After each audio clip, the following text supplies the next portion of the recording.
Today, the 21st of September, we're celebrating the International Day of Peace. And this is a very significant event every year, which was inaugurated by the United Nations system to acknowledge all those who are working hard around the world for peace. And I think it's a very significant thing for us to think and reflect deeply about what peace means. For us, peace means dealing with the past so that the past does not come back to haunt you again. And so this means engaging with a number of processes, including truth, recovery, finding out the truth of what happened, the administration of some form of justice, restorative and retributive justice, the provision of reparations, or symbolic or otherwise, to acknowledge what has been done, and then the necessary institutional reforms of the governmental system, constitutions, judiciary and the security sector to ensure that countries in fact move forward and stabilize in a peaceful manner.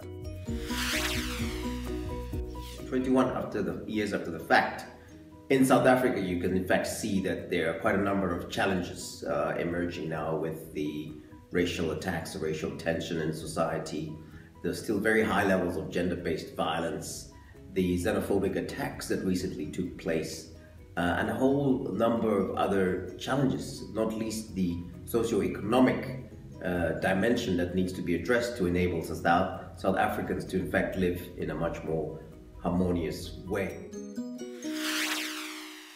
From South African experiences, a lot of countries come and inquire as to how South Africa achieved its political transition, its political reconciliation, if you will. That remains a contested term.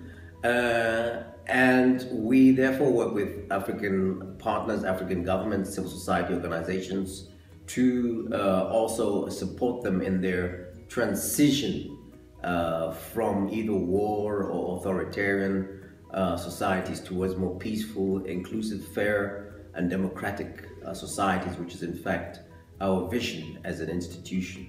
And so our work is very much in this, if you will, nexus between peace building, transitional justice and reconciliation. The world remains a turbulent place. We now see the migrant crisis in Europe. We see the tensions in Syria, Libya, that are continuing to generate the flows of innocent human beings outside of their country to other pastures looking for more peaceful lives. We recently saw last year the crisis in Crimea, Ukraine. We have situations in Yemen. We have the ISIS threat now in Syria and Iraq. And so the world is clamoring for more peace.